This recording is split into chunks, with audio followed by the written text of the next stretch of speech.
नमस्कार, मैं हूं अमित कुमार। आज विशेष विषय पर चर्चा करने के लिए देश में पहला अग्निवीर शहीद हो चुका है।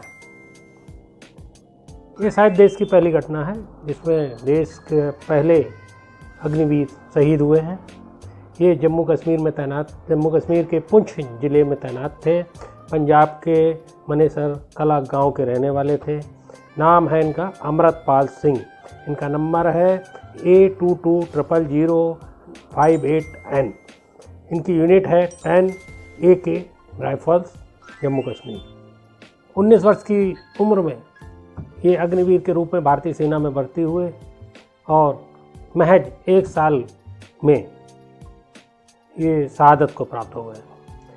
विषय ये है, क्या हमारे देश के सरकार की नीतियाँ राष्ट्रवाद के नाम पर कुछ इस तरीके की हो चली हैं कि हम अपने शहीदों को शहीद का दर्जा भी देने के लिए सक्षम नहीं रहे। अमृतपाल सिंह जी का शव जब मोनीसी कला में उनके गांव पर आया तो 2 सेना के सिपाही प्राइवेट एम्बुलेंस में उनके शव को लेकर गांव पहुंचे। गांव वालों ने इस पर पूछा कि शव सेना के वाहन से क्यों नहीं आया, तो उन्होंने कहा यही सरकार की नीतियां हैं। अंतिम सलामी के विषय में भी उन्होंने सरकार की नीतियों को ही कारण बताया। क्या अग्निवीर के रूप में भर्ती हमारे बच्चे यदि शहीद होते हैं तो उनको क्या शहीद का दर्जा भी ये सरकार देने को तैयार नहीं है या सक्षम नहीं है? राष्ट्रवाद के नाम पर जोर जोर से चिल्लाने वाला ये मीडिया इस प्रश्न पर आवाज़ क्यों नहीं उठाता? क्या बीतती होगी उस घर के, उस माँ बाप के दिल पर जिसका बच्चा शहीद हो देश के लिए और उसको शहीद का दर्जा भी ना प्राप्त हो? कैसा लगेगा यदि आपके अपने बच्चों के साथ ऐसी घटनाक्रम हो?